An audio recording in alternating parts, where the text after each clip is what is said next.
y'all. It's episode 3. You made it. This is the second half of the conversation Pastor Chris and I had about sacred cows, identifying them. Last episode, if you haven't listened to episode 2, please listen to episode 2. But in this episode, we really dive into some of the strategies and ways to address people that are sacred cows in your congregation. So they're people that are just stuck in their ways. They don't want to move forward. Or they're people that love the sacred cows and your things that are like, they're not moving the mission forward. They're actually holding you back. They're things that have become idols. They're things that they hold significance, but there's no relevance to the gospel moving forward. So Pastor Chris shares some real life examples from his own life, even a recent conversation he just had with a pastor. And we just have an awesome convo to connect, to talk about these strategies. And I pray you're blessed by it. And please watch previous episodes. You have context for this one. But here it is, friends. Without further ado, the second half of the conversation on killing sacred cows. But here's my point, is a lot of young people feel loved and cared for by people of older generations, let's say it that way. I'm not going to label that age. But because of the difference that you just talked about that's there, they can't cross over because here's why. I'm sorry, I'm going to say it. They're willing to have the wine, but they don't want the old wineskin. They're looking for a new wineskin. Yes, and correct. I think we need to give it to them. I think we need to provide that opportunity, and that again. But That's I do so think good. I do think that brings the fact up that one of the sacred cows can actually be your governance in the way you operate, the way you lead. Today, if you want to know the best, you asked me about how would I have a service. Let me tell you, I'll give it right to you. And that is collaboration is the key. And today, collaboration means collaboration. Correct. It means when I'm at the table, I don't only just have the authority, I have the permission to have an assignment. I'm included, involved with the actual application, not just authority. Yes. Are you with me? So assignment, authority, and application. In other words, that's collaboration. Collaboration is not just sitting there brainstorming so the guy at the top can finally make the decision. Do his thing, make his final decision, which he may have not. You've done it before the meeting. Exactly. He may have came in there with it. But I'm telling you, the minute you shut that down. Come on, man. Because collaboration is really feeling like I've been heard, but I also have been given a chance. Yes. I've been given a chance. That's really good. And this generation wants that. They 1,000%. want that. They want that. Yes. Yeah, they want integrity, authority. We talked about that on an earlier Leader's Lounge. Zoom lounge. Yes, it was a Leader's Lounge. That young generation smells it a million miles away 100%. of fake that. Absolutely. They smell the setup. Absolutely. They smell the, oh, wait, you're making, so you're just going to do whatever you want to do. Exactly. You just want us to rubber stamp the, okay, whatever, I'm out. And we're seeing that in organizations. We're seeing young people see that leadership and go, no, I don't want anything to do with that because that's not fun. That's not, you're not using my giftings. That's right. You're not empowering me. Right. And I'm not, maybe 30, 40, 50 years ago, in the Mad Men era, there was a Mad Men era of church where you just serve the man of God and deal with it. This next generation doesn't want anything to do with that, man. I think this next revival is going to empower the people that high up leaders would not empower. They would want 100%. just everyone to serve them. Exactly. And this next revival, I pray it's going to kind of deconstruct that model of top-down governance, which is another sacred cow, a style of leadership in the church. Like we're talking about now, making decisions, being collaborative. But I pray this next revival kind of flattens that out a little bit, spreads responsibility for revival, spreads responsibility for ministry, and takes it out of the hands of just a few people. Think about the 12-year-old Jesus that went into the temple, and his parents said, "Where are you?" He said, "I'm about my Father's work." Come on, baby. Come on. We need to be ready for everyone that comes to our church to be about the Father's work. That's so good. That's what it is. I got a sacred cow for us to talk about. All right, let's do it. I think results-oriented goals is a big sacred cow now. That's good, man. So the idea of like the bigger the meeting was, the better it was, or the more money we made from it, the more effective it was. Oh, man.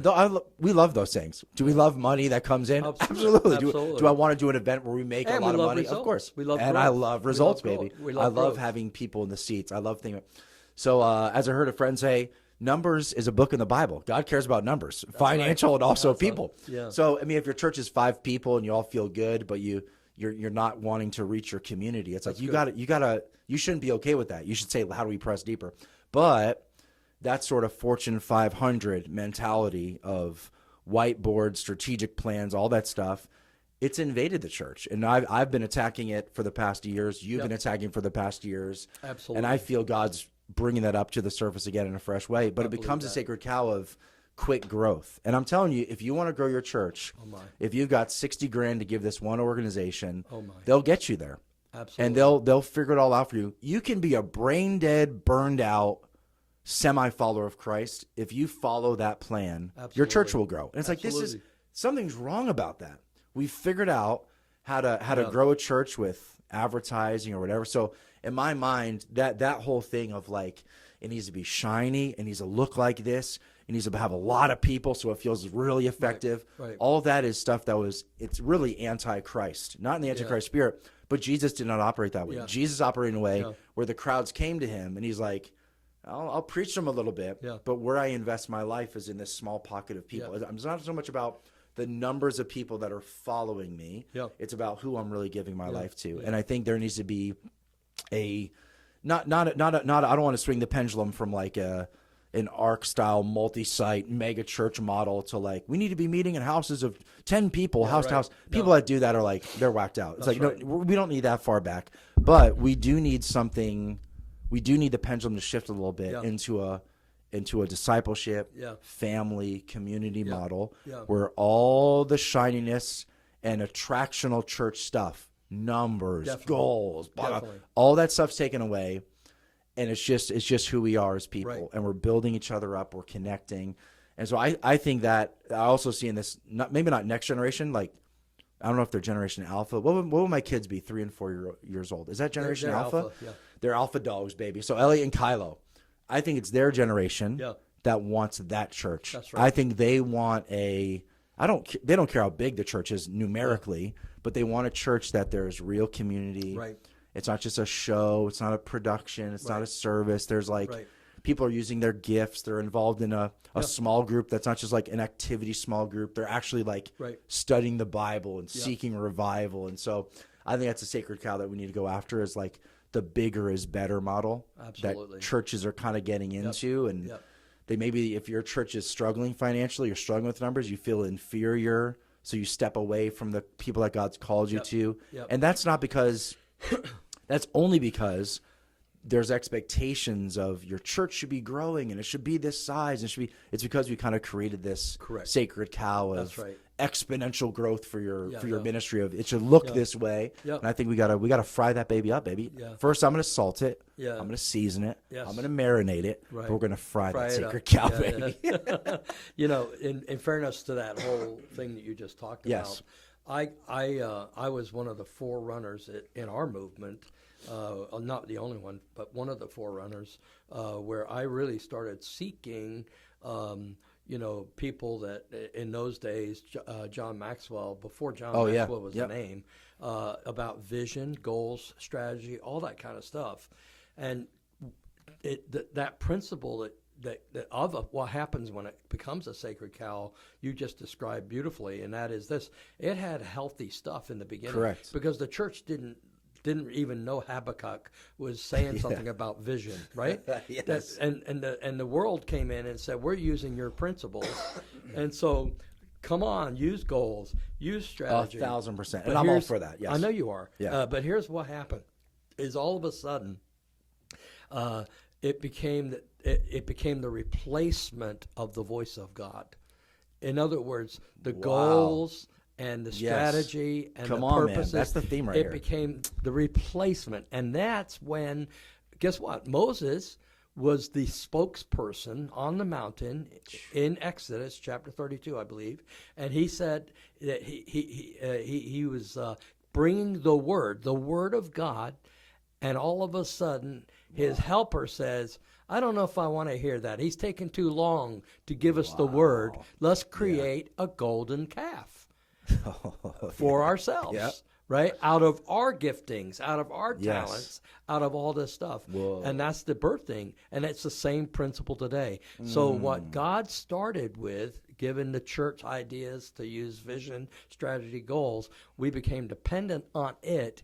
And if we could just have a smarter toolbox, if we could have a smarter, high-powered wrench, then Yes. we can build faster, build better, and guess who's doing the building? Listen, the one thing that Jesus said he would do is he said, I will build my church. Come on. And that's what we're talking about here. And when we see a sacred cow, that's us probably moved from him and his voice to our voice and our ingenuity. It's so good. And I think it shows up on the colors of the wall, shows on why we put windows or not windows in the building. Wow. And all of it has an introduction so good. with the voice of God, Moses, giving us the word. Wow. But what's not happening is now, Jack Hayford said to me once, he said, one day I wonder if God's big hands, imagine Jack had big hands. He was a big, tall, skinny guy. But he used to have big hands. And he said, I can imagine, what would the church do if God reached down with his hands and unplugged everything? Oh. Would they still have church? See, we have to get to that place, right? Yes. We have to get to the place where the cows do not get in the way of that experience with him. That's so good. And that's what we've been talking about. And that's what you and I poke at all the time. This is what All makes the us, I time. think, if you love change, I think we're probably very exciting leaders to be around. We are. But if you don't love change, I think we just annoy the heck out of you. We annoy them. Because we'll poke at stuff like you did with your service, you said. Yeah. And I do it all the time too. It's going well, but you're like, well, let's flip some stuff to make sure that we're not getting too attached to a certain style of it. It's crazy. Let me bring a sacred cow up that's pretty hot. And Bring the final one. We'll end this one. Bring us a hot and tasty one. This one's the dangerous one. Here we go. I might need your help to keep it going. But I'm just going to pray in tongues in my head. Yeah, but basically, in America at least, in the last, I would say 8 years to 10 years, one of the biggest sacred cows that we've allowed to come in is the over importance of politics in the church. Wow. And we saw it. The church's best days could have been during COVID, and we saw the church divided over a mask. Wow. And all of a sudden, a little mask became the instrument of a sacred cow. The mask wasn't the cow. Yeah. It was the principle of a political fight. Yes. In fact, some people said politics became a religion, and it became a god, an idol. In fact, some people define a sacred cow as an idol. Yeah. And I saw that in the church, because I went to churches where people had elders walk out on a pastor because he insisted on wearing a mask, but it was a political decision, not a health decision. Gotcha. Are you hearing me? Yep. Oh, yeah. So, and the exact opposite I know of a church that I could take you to where the pastor believed, hey, let's not wear masks, and people left. Yeah. See, the church was so divided, and I don't think that was God's intention. Correct. And somehow or another, the enemy snuck in there and made something more important in that season than the gospel, more important than the kingdom of God, more important. It was like a. Let me give you a Bible verse that supports this. It's Mark chapter 8, verse 15. It says this: "Beware of the leaven of the Pharisees," but then it adds another phrase, "and the leaven of Herod." Now let me Break just those down, teach this for a minute. The leaven of the Pharisees is the religious legalism. That's what we mostly talk about. And it's being legalistic about how we speak in tongues. Yeah. It's about being legalistic about how we, find ourselves in the baptism of the Holy Spirit and evidence. It's legalistic about all of it, right? Yeah. And that's the rules that the Pharisees made up that had nothing to do with really Jesus. I mean, he confronted it all the time. All the time. And he said, "You guys go out, you Pharisees go out, and you make disciples." And everybody said, "Discipleship is good." But he said, "But you make disciples twice as much of hell of a disciple as yourself." So discipleship itself is not necessarily. It could become a sacred cow. How we end up with it. Wow. So it's not God speaking, right? But then Mark comes along and says, but there's another leaven you got to watch out for. Yeast is our word. Yeah. But the leaven of Herod. Wow. Now this is political control. That could be everything from the politics of the United States of America and our culture, the politics that happen in other nations, or it could be the political stuff that happens to cause controlling stuff inside churches. Wow. And you see it. Let me show you.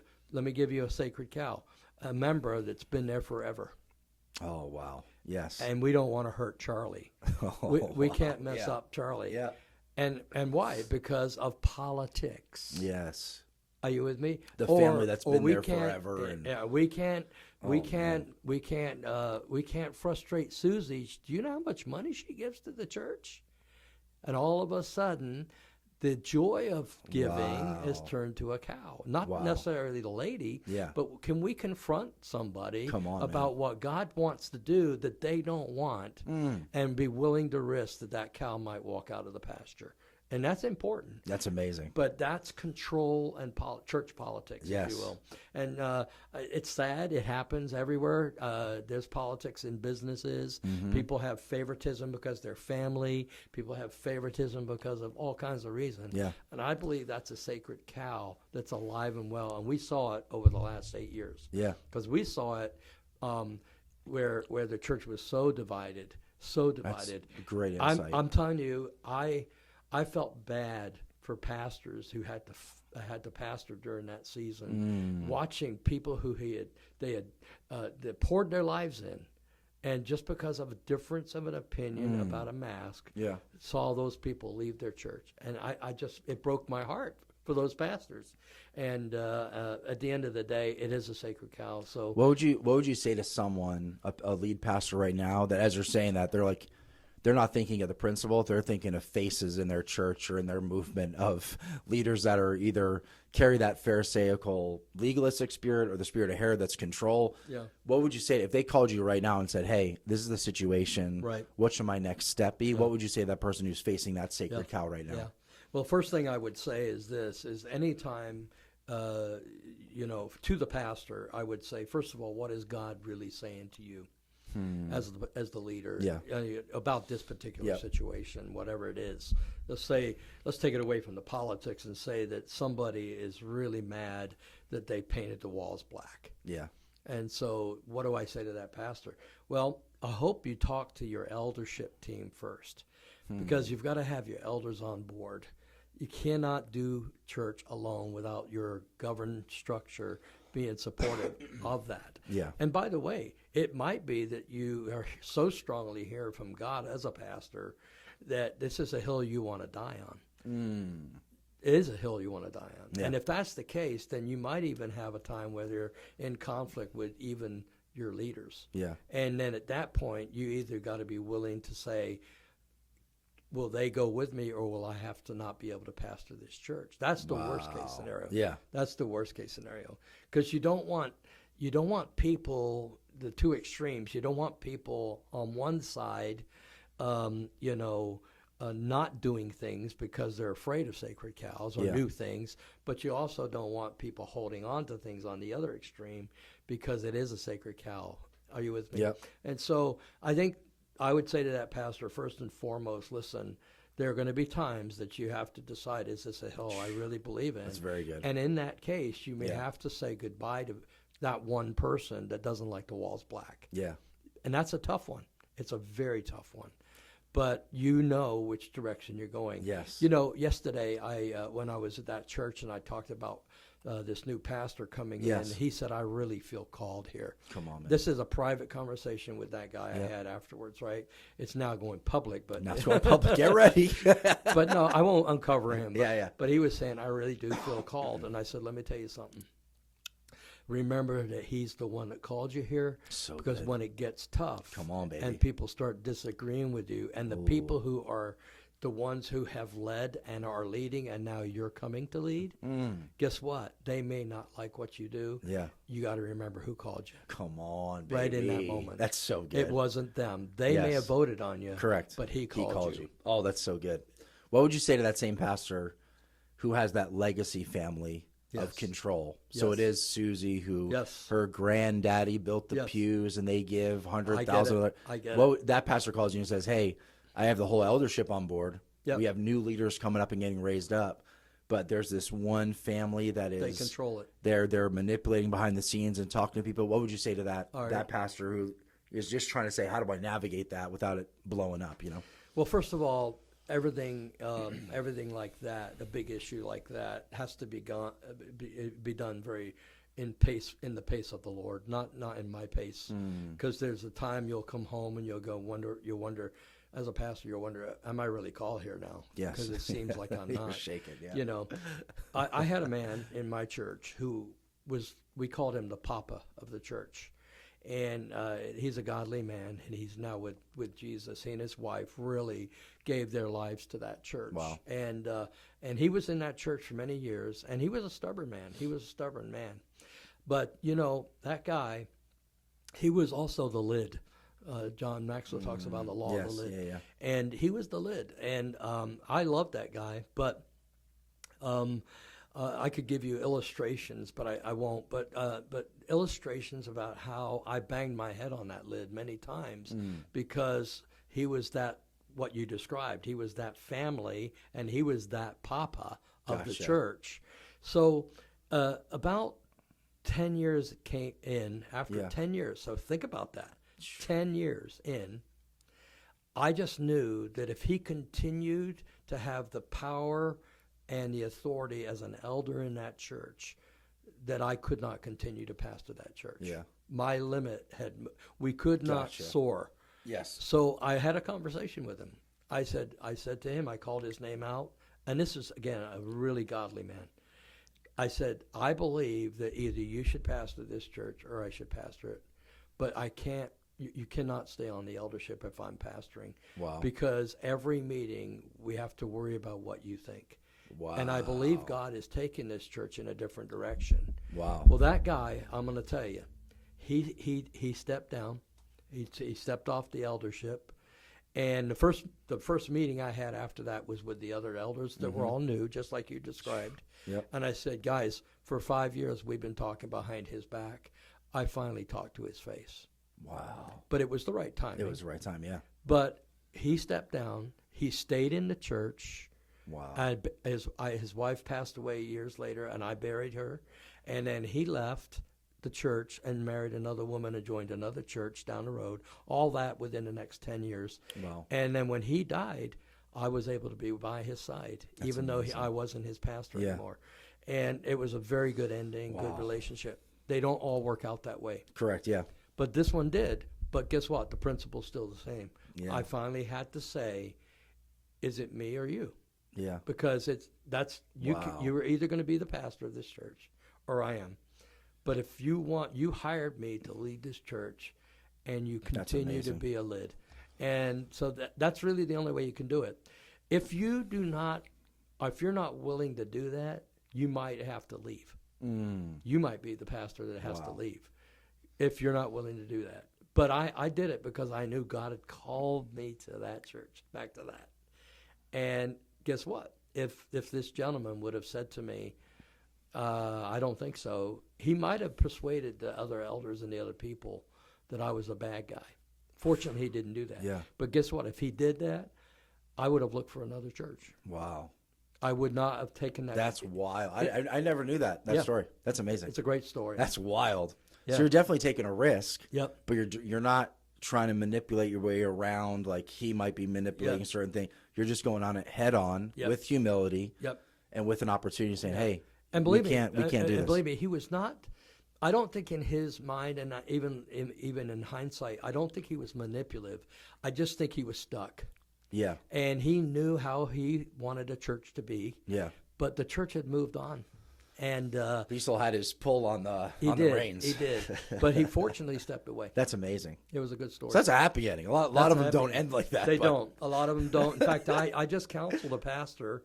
I'll keep it as neutral as I can. Yeah, just say his first and last name. Yeah, that's okay. Right. Yeah. But I counseled a pastor who was interviewing a new staff person to be on his staff. Yep. and he was in a more liberal church pastoring. Gotcha. He wasn't in a church that we would identify as conservative, let's say it that way, or even Pentecostal for sure. But he was in a church that good people, lovely people, pastored for many years, and he was there. And he had been in the church, but he was asked to hire a new staff person. When he did the interview, he was just about ready to say, "But I'd like to put your name before the board." Yeah. He said, "But I'd like to meet your spouse." And so, sure enough, the person said, "Well, I'm not married." And he said, "I thought you have a child." He goes, "I'm sorry." He goes, "Oh yeah, I live with this person, but I'm not married to that person." And they were going to become a staff person. Wait, it gets worse. Can it get much worse? Let's do it. So he said to that person, "Well, you might not be. You're a great candidate for the position, but you may not be able to, because I think I would have a conflict with the fact that you're not a married person on staff who lives with a person." Yeah. And so he was very kind. This is and real said, life, baby. You may not apply, right? Yeah. He went back to his board and found out that his board would have been okay with it. So all of a sudden he finds out that his board is okay, and wished he had not been so legalistic and controlling. Where was this church when I was a teenager? I would have applied, man. You should have come to us and talked to us and not made that decision on your own. Yeah, that's deep. And when I talked to him, I said to him, "You have no choice but to decide where you're going next." 1,000%. Yeah. Because they're not going to change. Wow. Correct. Yeah. Because now you're not talking about one person. Yeah. You're talking about a church that's okay to be that liberal. And he didn't realize they were that liberal until that moment. He knew they were liberal, but not that liberal. Not that. Wow. And now that That's a big one. guy's now pastoring at a different church. But Good. Praise God. But at the end of the day, those are difficult seasons. Yeah. And if you're a loving guy, you want to win all these people. Correct. But at some point, you have to come back to the absolutes. Yes. Which maybe we can talk about that in another session. We'll talk about that in another session. But we have to come back and say, everything I'm doing yes. must be built on the absolutes of the kingdom and the That's scripture. so good. It's like this, in all these stories that we're sharing now, they're like you're drawing out the tensions of stuff. Oh, yes. Because you're trying to love people. Yes. You're trying to have a very direct conversation saying, hey, if you want to control this whole thing, go for it. If I'm going to be here, you got to go. There's all these tensions and microaggressions and micro conversations. So I think it really boils down to, when it comes to dealing with sacred cows, it's how do we honor the traditions and honor our history, because you don't just want to come in and say, burn it all down. Those are the overhanded leaders that are ruling over people and being strong. We don't need that leadership in the church. Nope. We've had enough of that over the past decades. We're fine. We are. Let's bring in servant leaders with a true heart of the gospel. Right. But it's honoring that history. Yeah. But still, you're not idolizing it, and you're not just staying like, okay, I want people happy, so I'll just kind of go with the flow. No, man, if you're the lead pastor, you're a couple that's a lead pastor, you're in that thing to lead that puppy, and you got to lead strong, but also lead managing that tension. And that's where having someone like yourselves, shout out 10 Ministries and other organizations that are dedicated to helping pastors figure that out. That's a challenging thing to do, because you're like, wait a second, I can't go to elders and talk to them because they're a part of it. They're the thing that I'm working through. I can't go to this person because they know that elder. Right. So you got to have somebody that's outside the situation. So denominations, fellowships, networks. That's why it's awesome to have oversight. Yep. And when I teach on leadership and stuff and submission, I always say, whoever has oversight in your life has insight into your life. That's so good. And whenever I sit down with you and Carol, and Jody and I share our hearts, or I just sit down with you and I'm going through something, I know you have oversight in my life. You know more than what I'm just spewing out on the table. That's right. You have the total picture of Alex. Absolutely. And so you're not just looking at that and trying to diagnose that. You're seeing the whole picture of my calling, my history, my future. That's right. I pray that the Art of Shepherding can provide that space for pastors. Amen. When they come to our retreats, when they come onto our events, like online or whatever, they're in a space where they can be with people that are listening and hearing and encouraging. Yeah. So let's grill up some sacred cows, baby. Yeah, man. And we'll see you next time, guys. Thanks for listening. Thanks for watching. Amen. And we'll see you episode 3. Bye.